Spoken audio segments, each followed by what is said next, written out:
김영삼 전 대통령의 서거에 따른 조문 정국이 마무리됐습니다. 정치권의 시선은 이제 내년 총선의 공천으로 다시 집중되고 있는 모습입니다. 정호김 전 새누리당 의원, 문학진 전 새정치민주연합 의원 두 분 모셨습니다. 어서 오십시오. 안녕하세요. 어제 5일장으로 치러진 김영삼 전 대통령의 국가장이 모두 마무리가 됐습니다. 이제 영원한 안식에 들어갔는데요. 정치인으로서 두 분께서 느끼는 어떤 소외들이 좀 있었을 것 같은데 짧게 우리 정 의원님은 어떤 부분들을 좀 정리해 보신 시간이 되셨나요? 대통령의 서거를 통해서 김영삼 대통령의 대통령으로서의 공과가 재조명되는 그 분위기인 것 같습니다. 특히 1993년부터 1998년까지 재임 기간 동안에 민주화 그리고 변화와 개혁에 대한 본인의 그 소신은 긍정적으로 또 후세대에 의해서 계승되어야 될 중요한 가치라고 생각을 하고요. 또 민주주의와 함께 의회주의를 강조했고 또 돌아가시면서 화합과 소통을 말씀하셨는데 그런 부분이 정치의 영역에서 제대로 그 이어지기를 희망을 해봅니다. 우리 문 의원님께서는 어떻게 보셨습니까? 네, 김영삼 대통령과 관련해서는 사실은 그 퇴임 이후에 그 상당히 그 저평가된 측면이 크죠. 그 전직 대통령에 대한 지지도 여론조사 보면 항상 하위권이었었는데 이번에 이제 서거하시면서 그 김영삼 전 대통령의 그 일대기가 다시 이제 재조명되면서 이게 굉장히 이제 저평가된 거는 그 임기 말년에 그 IMF 사태를 이제 가져온 거 그게 아주 결정적이었잖아요. 그런데 이제 다시 재조명이 되면서 그 야당 시절에 그 군사 독재에 대해서 일관되게 그 아주 강력한 투쟁을 했던 거, 민주화의 견인차 역할을 했다. 뭐 이거하고 그다음에 대통령이 되고 나서 군사문화 척결, 이 하나회 척결이라든지 뭐 금융실명제, 뭐 전격 실시라든지 이제 이런 것들이 다시 이제 부각이 되면서 상당히 그 국민적으로 아주 호감을 불러일으키는 그런 그 반전의 계기가 되지 않았나 이렇게 봅니다.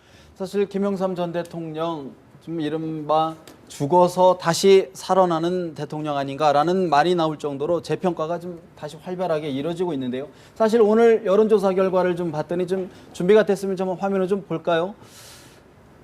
지금 이게 최근 이제 여론조사를 해봤더니 김영삼 대통령에 대해서 호감을 느낀다는 그 퍼센테이지가 51%로 과반을 넘었고요. 그렇지 않다라는 분이 한 34% 정도였는데 지난 3월 조사에서 같은 질문을 했더니 19%였어요. 그러면 이런 부분들이 참 호감 간다가 호감 간다가 19%에서 51%로 이제 2배 가까이 이제 뛴 상태인데 이래서일까요? 사실 이번 조문 정국에서 여러분들이 정치적 적자임을 강조하면서 여러 설왕설래가 있었는데 정 의원님 어떻게 보십니까? 예, 소위 이제 빈소 정치 또 조문 정치라 해가지고 생물학적인 아들은 두 분이 있죠. 그런데 정치적인 아들을 자임하는 많은 정치인들이 등장을 했는데요. 그거는 어찌 보면 또 자연스러운 현상인 것이 김영삼 대통령은 다른 대통령에 비해서 굉장히 그 정치인들을 특히 걸출한 정치인들을 많이 배출했던 대통령입니다. 그래서 소위 YS 키즈라고 하지 않습니까? 그래서 스스로 또 YS 키드다라고 이제 공언한 홍준표 경남지사 같은 분도 있고요. 그러다 보니까 이제 요번에 조문 정치, 빈소 정치 그리고 김영삼 전 대통령의 공에 대한 재조명이 이루어지지 않았나 이런 생각이 들거든요. 적자임을 자임하는 그 자체가 좋다 나쁘다의 가치 기준은 될 수 없지만 김영삼 대통령의 그 유산이라는 게 있지 않습니까? 아까 이제 문학진 의원께서도 말씀하시고 또 저도 말씀을 드렸는데요. 특히 김영삼 대통령은 본인의 소신에 대한 용기와 결기로 유명한 인물 아닙니까? 그래서 아까 이제 그 민주화에 있어서 김영삼이라는 인물을 빼고는 대한민국의 민주화를 상상할 수 없을 정도로 그런 용기와 결기가 또 21세기에 이 민주주의의 공고화를 위해서 어느 정도는 좀 필요하지 않은가라는 생각이 들면서 적자임을 자처하시는 그분들이 바로 옳은 일에 대한 용기를 좀 냈으면 하는 기대감을 갖고 있습니다. 네, 전적으로 동감입니다. 뭐 서로 경쟁적으로 뭐 김무성 대표 또 뭐 서청원 최고위원 뭐 이런 분들이 정치적 아들이다 본인이 뭐 이렇게 자임하고 나섰잖아요. 그다음에 빈소를 계속 지키고 이제 상주 노릇을 사실상 하고 그랬는데 그 뭐 진정성이 있는 부분도 있겠죠. 그런데 느낌이 이 김영삼 전 대통령에 대한 그 서거 이후에 이제 국민적 그런 여론이 아까 말씀드린 대로 좀 많이 좀 호전되고 네. 또 말하자면 긍정적인 그런 그 지적들에 대한 그 재조명이 이렇게 되니까 거기에 좀 묻어가려고 하는 그런 편승하는 거 아니냐? 뭐 이렇게 그런 느낌이 좀 들었고요. 이제 김무성, 서청원 두 분 특히 두 분이 지금 새누리당의 지도부잖아요. 대표고 그다음에 뭐 말하자면 수석 최고위원이고 뭐 친박의 좌장 뭐 서청원이라고 그러고 뭐 그런데 이분들이 그 김영삼의 정치적 아들이다 이렇게 자임했는데 김영삼 전 대통령의 어떤 그 정치 그 정치가 보여주었던 그 정신 네. 그것과 지금 그분들이 새누리당의 지도부를 형성을 하면서 하는 정치 행태와 이걸 한번 비교를 하지 않을 수가 없죠. 그러니까 김영삼 대통령의 정치적 아들이라면 그 정신을 이어받아서 그걸 실천하려고 그걸 몸으로 보여줘야 되는 거 아닙니까? 그런데 전혀 달라요. 말하자면 제가 크게 두 가지 얘기할 수밖에 없는데 지금 현재 진행형인 국정교과서 문제 이거에 대해서요. 국정교과서는 한마디로 얘기해서 지금 아직 쓰여지지는 않았는데 왜 자꾸 그러느냐 여당에서는 또 박근혜 대통령도 네네. 그렇게 얘기를 하는데 박근혜 대통령이든 김무성 대표든 공개적으로 이미 그 견해를 밝힌 바가 있어요. 아마 그 기조하에 집필이 될 것으로 뭐 거의 확실시 되는데 그 뭐냐 가장 중요한 게 그 사람들이 이 국정교과서를 만들려고 하는 이유가 네. 이 박근혜 대통령이든 김무성 대표든 이 두 분의 아버지가 이 친일과 관련해서 전혀 상관이 없다라고 얘기할 수가 없잖아요.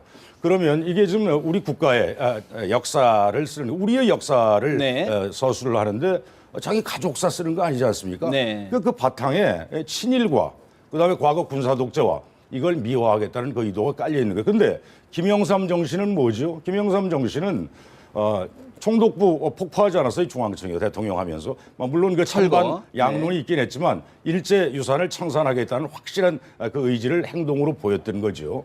근데 이거하고 지금 상당히 배치돼요. 그다음에 박근혜 정권 들어서 특히 박근혜 정권 들어서 지금 민주주의가 많이 네. 퇴행하고 있다는 지적이 많지 않습니까? 유신으로 회귀하는 거 아니냐? 박정희 대통령 때로 회귀하는 거 아니냐? 여러 그런 조짐이 보이는데 이거에 대해서 특히 김무성 대표 같은 분은요. 대표 되면서 자기 할 말을 하겠다 그랬거든. 청와대 가서 할 말 하겠다. 근데 지금까지 네. 제대로 된 자기 발언이 없었어요. 그러면 김영삼 정신하고 이게 뭐죠? 네. 그냥 정치적 아들이란 수사밖에는 알겠습니다. 되지 않는다. 김영삼 전 대통령의 정치적 어떤 정통성을 제대로 계승하는 것이냐는 주장이신데 네, 우리 문학진 의원님께서 말씀하신 주장의 일부는 저도 수긍을 할 것 같습니다. 근데 제가 이제 반론을 제기하자면 김영삼 대통령으로부터 우리가 배워야 될 가장 중요한 유산은 아마 의회주의가 아닐까 싶습니다. 그러니까 예를 들어서 정부의 어떤 그 문제를 제기한다라든지 할 때 장외 투쟁이 아니라 의회 내에서 문제를 해결하고 민주적 절차로 가는 부분이 굉장히 중요한데요. 우리가 김영삼 대통령의 유산이 무엇인지를 알기 위해서는 1993년 이후 대통령이 무슨 개혁 정책을 폈는가를 보면 되겠는데 그 당시 제일 중요했던 것이 사정 그리고 하나의 척결 아닙니까? 네. 이것이 암시하는 바는 불법이라든지 탈법이라든지 떼법은 용서치 않겠다라는 것입니다. 원칙대로 가겠다고 하는 것인데 최근에 이루어진 불법 시위에 대한 야당의 입장은 매우 애매모호하고 또 문재인 대표가 최근에 뭐 SNS라든지 또는 공공연한 자리에서 발언하시는 것을 보면은 마치도 이 불법 시위를 하는 사람들이 국민 전체를 대표하는 것처럼 그래서 복면 시위하는 것을 금하는 것이 민주화에 대해서 굉장히 퇴행하는 것인 것처럼 호도하는 부분은 매우 안타깝다라고 할 수가 있습니다. 김영삼 대통령이 강력히 응징한 것은 권력의 전횡에 대한 즉 지나친 권력에 대한 어떤 균형이라든지 견제였지 불법을 관용하는 것은 아니었다라는 부분을 말씀드리고 싶고요. 또 많은 그 좀 민주화에 개입을 했거나 또는 진보적이라고 자칭 타칭 말씀하시는 분들이 왜 자꾸 21세기 대한민국의 현재의 민주주의를 1970년대, 80년대에 독재와 등치시키는지 저는 그 부분이 이해가 안 갑니다. 물론 지금도 새누리당 당내의 어떤 그런 당내 민주주의 문제라든지 또는 어떤 일각의 독주의 문제에 대해서 제기하는 것에 대해서는 받아들일 수가 있는데 이것 자체가 독재인가? 지금 이 상황이 1980년대 상황과 같은가? 그게 아니라는 거는 누구보다도 우리 문학진 의원님께서 잘 아시리라 생각이 되고요. 이제 국정교과서 말씀을 하시니까 저도 말씀을 안 드릴 수가 없는데요. 지금 문재인 대표가 또 어떤 말씀을 하시냐면 바로 세워진 역사를 지금 훼손시키려 하고 있다 그러는데요. 그러면은 새정치민주연합의 입장은 현재의 교과서가 제대로 된 교과서라고 말씀을 하시는 건지 다시 한번 되묻지 않을 수가 없습니다. 지금 교과서는 분명히 잘못되어 있기 때문에 그것을 바로잡는 것인데 단 그 방법에 있어서 국정화의 문제를 지적하신다면 네. 저 개인적으로 저도 국정화를 찬성하지 않는 사람입니다만은 그것은 지나친 그 왜곡이다라고 말씀을 드리고 싶고요. 그래서 그런 부분에서 김영삼 정신에 대해서 여당이나 야당이나 그것을 정치화하는 것은 바람직하지 못하다. 단 YS가 대통령으로서 공도 있고 과도 있는데 공으로서의 민주주의, 공으로서의 의회주의, 또 공으로서의 견제와 균형이 맞다면 그 부분을 받아들이는 쪽이 국민으로부터 먼저 신뢰를 받아들일 것이다 생각이 듭니다. 네, 우리 정호김 의원 말씀 잘하셨어요. 근데 이 국정교과서 말씀을 하시니까 지금 이 국정교과서로 이제 하겠다는 게 박근혜 정권의 이제 확고한 입장이고 지금 이제 이미 네. 작업에 이제 들어간 거 아닙니까? 그래서 내후년 이제 새 학기에 그 국정교과서를 이제 내놓겠다는 건데 지금 나와 있는 지금 우리 정 의원이 얘기한 지금 나와 있는 거민정 교과서 국사 교과서가 8개인가 9개인가 이렇게 됩니다. 네. 거민정 교과서. 네네. 그게 다 이명박 정부, 박근혜 정부에서 다 이 국사편찬위원회, 그다음에 교육부 네, 여기서 네. 다 이제 심의를 거친 거예요. 역사 근데, 교과서. 네. 짧게 얘기할게요. 네. 그렇게 한 거를 그게 무슨 뭐 여러 가지 뭐 김무성 대표는 아주 그 심한 말을 했던데 뭐 우리나라 역사학자의 90%가 뭐죠 좌파라고 그랬죠. 그런데 아니 그분들이 네. 그래도 역사학계에서 다 인정을 받는 분들이고 그분들이 집필한 거를 정부가 다 인정을 해준 교과서란 말이에요. 그러면 거기에 다소간의 문제가 내용에 문제가 있다고 하면 부분적 수정을 알겠습니다. 하면 되는 거예요. 예, 그다음 예. 아까 불법 시위 말씀하셨는데 이게 불법 시위이기 이전에 경찰이요 너무 예단해가지고 차벽을 완전히 철통같이 쳤잖아요. 저 청와대 방향으로 하여튼 한 발자국도 못 가게. 이 차벽 설치하는 거 이명박 정권 때부터 이게 뭐 저 명박산성이라고 그러고 요새는 뭐 근해산성이라고 그러네. 이거 저 위헌이라는 판결이 법원에서 난 거예요. 근데 너무 사전에 그렇게 과도하게 그렇게 네. 했고 그다음에 그렇게 했기 때문에 이 경찰이 너무 과도한 반응을 보였기 때문에 다소 과격한 그런 시위 행태가 있었고 그 과정에서 물대포를 그 70개 그 농민한테 이 직사하는 그냥 직사했잖아요. 그래서 지금 사경을 헤매고 있는데 그거는 누가 근데 봐도 지금 과잉 진압이죠. 과잉 진압. 국회 내에서는 지금 사실은 좀 전에 말씀 주셨던 복면금지법하고 또 야당이 발의한 차벽금지법 둘 다가 사실은 좀 굉장히 상충되는. 아니 근데 이 네. 복면 저 방지법 이거 대통령이 직접 얘기한 거 아니에요? 이 IS 우리나라 이제 뭐 대통령 이전에도 여러분들이 말씀하셨고 아니 전에도 이 법이 저 국회에서 이 발의가 됐다가 이 저 위헌 소지가 있다고 그래서 다 폐기가 됐던 것들이에요. 근데 이게 지금 박근혜 대통령이 또 얘기를 해서 지금 뭐 여당이 아마 추진을 하는 모양인데 이 그 복면 금지법 얘기가 나왔을 때 이 복면 다 이 금지시켜야 된다 얘기 나왔을 때 네. 특히 외신 기자들이요. 정말 이제 어처구니 없다는데 다 그 조소를 보냈거든요. 이 국제사회 조소거리. 조소거리다. 근데 어느 날 알겠습니다. 어디 신문에 누가 그 칼럼을 재밌게 썼던데 야당이 지금 야당답지 못하다는 소리를 듣고 있잖아요. 근데 며칠 있다가 이제 본회의 열리죠. 이거에 대해서 제대로 한번 대응을 하는 방법으로 아주 재밌더라고요. 네. 방법으로 본회의장 들어가면서 각종 복면을 쓰고 한번 들어가 봐라. 뭐 그런 얘기를 했더란 말이에요. 뭐 우스갯소리겠고요. 근데 사실- 이 복면시위법은 그런 그 국제적 기준으로도 상당히 맞지 않고, 근데 차벽금지법은 맞아요. 왜냐하면 차벽 자체가 우리나라 헌법재판소였을 겁니다. 거기서 위헌 판결이 났던 거예요. 차벽 금지해야죠. 그거는 정당한 방법으로 불법적인 시위가 있을 때 네, 경찰이 물론 알겠습니다. 진압을 해야 되는데 네네네. 그 정당한 방법으로 해야죠. 차벽금지법도 제가 이 논란이 부분에 만만치 않을 것 대해서 같은데. 문제 제기를 네. 하셨으니까 가능한 한 짧게 말씀을 드리자면 이 차벽이라든지 물대포라든지 이거의 단초는 노무현 정부였었습니다. 그리고 말씀하셨듯이 헌법재판소에서 위헌 판결이 났다면, 그래서 이것이 과잉 진압에 해당한다면 이것을 과격 시위로 맞대응하는 것은 매우 적절치 못한 방법이죠. 위헌 소지가 있는 것에 대해서 법적 절차를 밟는 것이 민주적 절차 아니겠습니까? 네. 아니, 더군다나 자체가 위헌이라고 그 판결이 지역에 이미 제 얘기가 났다니까. 아직 안 끝났는데요, 의원님. 그리고 그 지역에 대해서 폴리스 라인이라든지 차벽을 불가피하게 쳤던 이유는 청와대라는 그 자체도 물론 중요했겠지만 거기 굉장히 많은 그 외교 대사관들이 있었기 때문에 그 경계 방지를 위해서라도 할 수 없는 그 불가피한 측면이 있었다는 것을 말씀을 드리고요. 복면에 대해서 위헌 소지가 있다라고 말씀을 하셨는데 저는 물론 이런 부분에 대해서 복면금지법이 과거에 발의가 됐음에도 불구하고 통과되지 않았으면 국회장에서 왜 복면을 금지해야 되는지에 대한 열띤 토론을 통해서 이것을 절차를 거쳐서 하는 것이 맞다고 생각을 합니다. 토론해야죠. 물론 국무회의를 통해서 대통령의 한 말씀으로 마치도 일사천리로 움직이는 듯한 이러한 부분이 국민들에게도 참으로 그러면 안 볼썽사납고 되죠. 야당의 문제 제기를 받는 측면에 대해서 제가 이해 못하는 바는 아니나 의원님도 아시다시피 지금 국제적으로 테러가 매우 위험하고요. 복면을 쓰고 과격 시위를 벌이는 사람의 인권보다 더 중요한 거는 바로 그 시위 때문에 민생에 위협을 당하는 많은 서민들이라든지 또는 네. 그 시위 때문에 여러 가지 피해를 입는 무고한 시민들에게 그들의 인권을 더 우선시해야 된다라는 말씀을 드리고요. 맞습니다. 과도한 경찰의 진압은 잘못됐고 이번에 중태에 빠진 농민과 관련해서 정확한 조사를 해야 되는 건 맞지만은요.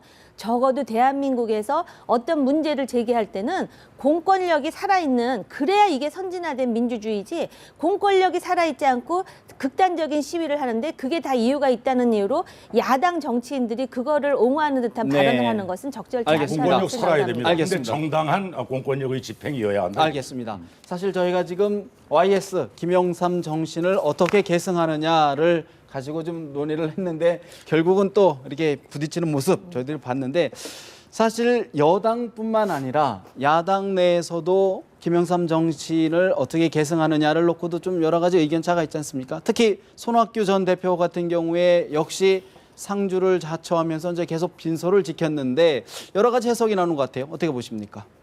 손학규 전 대표는 제가 보기에는요, 저 김영삼 대통령 때 장관 네. 했지 않습니까? 경기지사도 했었고, 그리고 김영삼 아마 대통령이 그 발탁한 저 인재 중에 한 분으로 알고 있는데 이분이 이제 그 강진 백년사 뒤에 이제 집구하고 있다가 돌아가시자마자 와가지고 계속 네, 빈소에 네. 뭐 이렇게 출퇴근하다시피 이제 했던 모양인데요. 그럼 이제 개인적인 그런 그 정치적 관계, YS와의 관계 이제 그것도 있을 거고. 그다음에 지금 아마 이 저 사회자가 질문하는 건 이제 손학규 전 대표가 그럼 앞으로 정치적 행보를 네, 어떻게 할 어떻게 할 것이냐? 거로 보느냐 이거 아니에요. 네. 근데 그 제가 보기에는요, 뭐 제 생각입니다만은 손 전 대표가 2007년 대통령 선거 때 이제 한나라당을 박차고 뭐 시베리아 벌판으로 간다는 가냐는 무슨 뭐 비아냥까지 들으면서 이제 우리 쪽으로 왔지 않습니까? 근데 그때 당내 경선에서 이제 정동영 후보한테 패배했죠. 그다음에 또 5년 뒤 2012년 대선 때도 문재인 후보한테 이제 패배를 했잖아요. 그런 그 2007, 2012 그 아주 쓰라린 그런 경험이 있기 때문에 아마도 뭐 대개들 그 우리 저 대중은 손학규 전 대표가 다음 대선을 좌우지간하게 보는 거 아니냐 네, 이렇게들 네. 이제 보는 사람들이 다수인 것 같아요. 2017년 대선. 저도 본인이 그런 생각이 아주 없다고는 안 봅니다. 제 개인 생각입니다. 그런데 2007, 2012의 그 쓰라린 경험이 있기 때문에 섣불리 또 내려가서 움직였다가 이번에 또 실패하면 이제 완전 끝 아닙니까?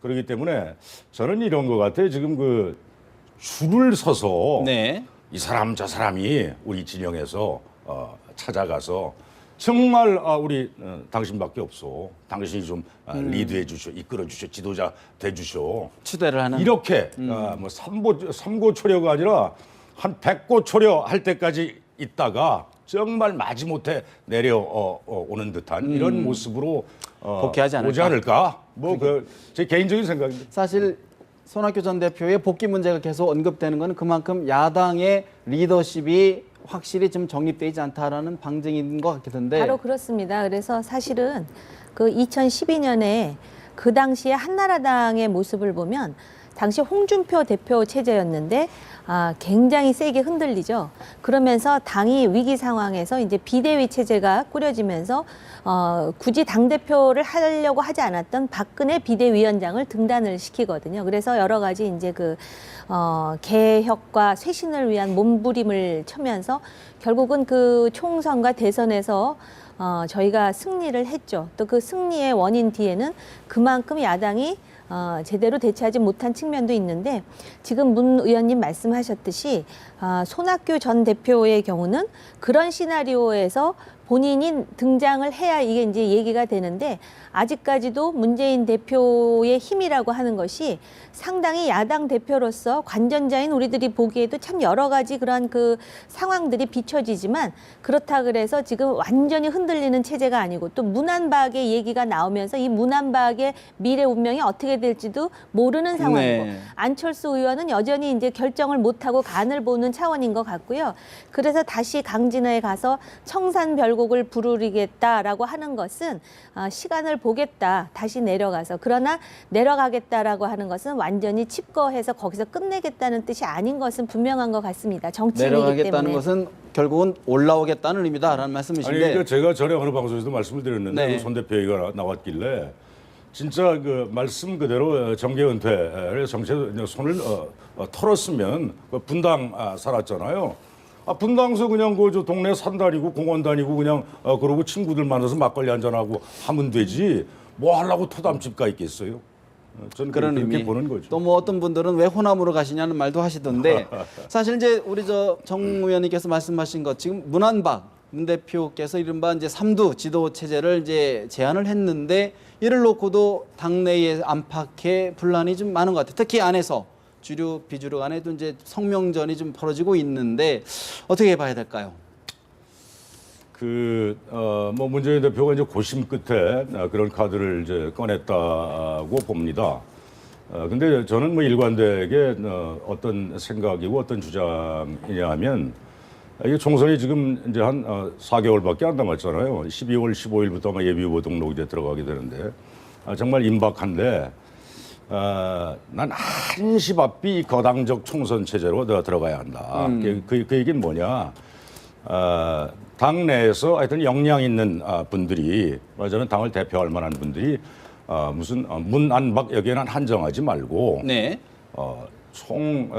말하자면 총궐기에서 동원 가능한 그런 인력을 다 동원을 해서 말하자면 집단 주도 체제입니다. 선대위 체제. 비상 선대위 체제 하자. 제 생각은 그런 건데 뭐 문 대표도 뭐 여러 가지 고민을 했겠죠. 제안을 내놨는데 제 생각은 그렇습니다. 거당적 총선 체제, 비대위 체제 네. 이런 것이 바람직하지 맞지 않나. 않느냐. 저는 그렇게 봅니다. 사실 뭐 문재인 대표가 혼자 결정하는 것이 아니고 문재인 대표를 같이 지지하는 분들의 뜻이 모아져야 그런 결정이 있을 것 같은데 새누리당 입장에서도 사실 지금 안에 물 밑에 있을 뿐이지 이제 곧 총선 공천 룰이라든가 공천 대책위 위원장이 누구냐 모든 것이 아직 불투명한 상태인데 머지않았다라는 분석이 많습니다. 어떻게 보십니까? 네, 이것도 이제 몇 가지 시나리오로 나눌 수가 있는데요. 그냥 물 밑에서 주저앉아 버리든지 아니면은 지금 말씀하셨듯이 그 공천 룰과 관련하여 가지고 결국은 이제 그 소위 호각지세로 이제 그 일련의 어떤 갈등 관계가 형성되다가 대타협을 봐가지고선 지분으로 나눌 것인지 아니면은 경선 체제로 가되 그 경선 체제의 비율을 7대3으로 할 것인지 아니면 5대5로 할 것인지 또 전략 공천이 아닌 우선 추천이라는 것의 개념을 어떻게 할 것인지에 대한 하나의 합일점을 얻어낼 것인지 두 가지 시나리오 중에 하나이고요. 이거는 결국은 당내 그리고 당청 간의 힘 관계에 의해서 결정될 것 같고 이제 새정치민주연합에 대해서 제가 과문하지만 관전자로서 좀 드리고 싶은 말씀은 세 가지 시나리오가 있는 게 아닌가 싶습니다. 네. 하나는 그 문재인 대표를 중심으로 하는 친노파 간에 그대로 문으로 밀어붙이자라고 하는 그런 세력이 있는 것 같고요. 두 번째로는 우리 문학진 의원처럼 그 소위 이제 총선을 위한 하나의 거대한 그런 어떤 집단 지도 중간지도 체제가 체제. 필요한 게 아니냐. 그런가 하면은 이제 세 번째로는 문안박으로 가자. 그러니까는 지금 여론조사를 해보면 문재인 대표로는 승리할 수 없지만 문재인 대표가 내려와서도 안 된다는 이상한 여론 결과가 나왔기 때문에 문안박으로 가야 되는 게 아니냐라는 것이 그 오영식 최고위원이 사퇴한 배경이 아닐까라는 생각만 하고 있습니다. 네. 제가 거기 잠깐 네. 첨언하면요. 제가 얼마 전에도 말씀을 드린 바 있는데 그 문재인 대표 한 분 이 간판 가지고는 총선을 전국적인 총선 아닙니까? 치러내기가 사실은 지금 바닥 여론은 좀 어렵다 이렇게 보는 거예요. 저같이 뭐 이제 총선 준비하는 정말 이 바닥을 훑으면서 가진 분들의 얘기를 다 이렇게 듣잖아요. 되게 여론이 네. 제가 듣는 여론은 그렇습니다. 그래서 그 거당적 총선 체제로 가면서 저는요. 문재인 대표가 당 혁신위에서도 그 권유를 했는데 저도 공개 편지를 통해서 문재인 대표한테 얘기를 했고 네. 부산 가서 부산 경남 그냥 지역 체크했으면 좋겠어요. 그다음에 네. 천정배 의원 저 그냥 놔두면 안 됩니다. 저 큰 말하자면 이 표현이 어떨지 모르는데 화근이 될 가능성이 있어요. 전 100번을 찾아가더라도 삼고초려해서? 끌어안아야 한다고 생각해요. 네. 그다음에 아까 이 토담회가 있는 손 전 대표 수도권?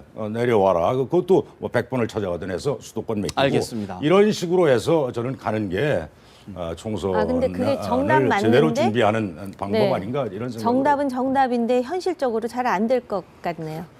잘 안 되는 걸 이제 되게 하는 게 정치다. 예술이죠. 한 가지만 짧게 여담으로 좀 짚어가 보겠습니다. 이번 김영삼 전 대통령 조문정국에서 사실 차남 김현철 씨에 대한 또 주목이 되는 것 같은데 일각에서 총선 출마 어떻게 여당에서 할 수도 있다. 또 야당에서 할 수 있다. 설이 나오는 것 같아요. 어떻게 보십니까? 김현철 씨는 총선 출마하려고 지금까지 제가 알기에는 여러 번 그랬죠. 보궐선거 때도 또 본인이 아마 작년엔가 왜 그 저 동작에 730, 본인이 네. 그냥 일방적으로 발표를 했어요. 저 기자들한테 우리 당 새정치연합 후보로 동작에 하겠다. 나가겠다고. 그런데 공천이 안 됐잖아요. 그다음에 저 새누리당 쪽에도 뭐 그 총선 때 네. 신청을 못했는데. 그것도 한 번이 아니라 한 두어 번쯤 됐을 겁니다. 근데 안 됐잖아요. 그러니까 안 된 이유는 저거죠. 그 김영삼 대통령의 아들이어서가 아니라 그 비리 전력 때문에 이 구속됐었잖아요. 김영삼 대통령 재임 시에. 저는 그게 가장 큰 이유였다고 보고. 네. 그다음에 김영삼 대통령 서거 후에 이제 뭐 여론이 좀 호전됐고. 호전이 예. 됐는데 그렇다면 이제 제가 그냥 점치기에는 뭐 공천 여부는 모르겠습니다. 지금 저 김현철 씨 뭐 각종 SNS를 통해서 이 박 대통령을 아주 그냥 독하게 비판을 하더라고요. 난 그쪽으로 갈 것 같지는 않고 우리 쪽에 쓰는 공천 여부는 모르겠어요. 하지만 예. 야당 쪽에 또는 뭐 야성향 뭐 무소속이라든지 네. 이런 거를 선택을 하지 하지 않을까. 않을까? 어떻게 보십니까? 대통령의 아들이기 전에 시민으로서 그 본인이 정치를 희망한다면 피선거권을 갖고 있는 헌법적인 권리가 있죠. 그런데 지금 그 아버지의 소통과 화합을 강조하면서 민주화가 불타고 있다라는 표현을 한 것 같은데요. 정치에 다시 이제 등장을 하는 것은 본인의 자유이고 또 자기의 어떤 그 소신과 철학에 의해서 하되 이것이 아버지의 후광에 의한 정치가 아닌 본인의 정치, 더 이상 그 소통령이라는 굴레를 짊어지지 않는 정치인으로 다시 태어나기를 바랍니다, 인간적으로. 알겠습니다. 오늘 대담 여기서 줄이겠습니다. 두 분 말씀 고맙습니다. 고맙습니다.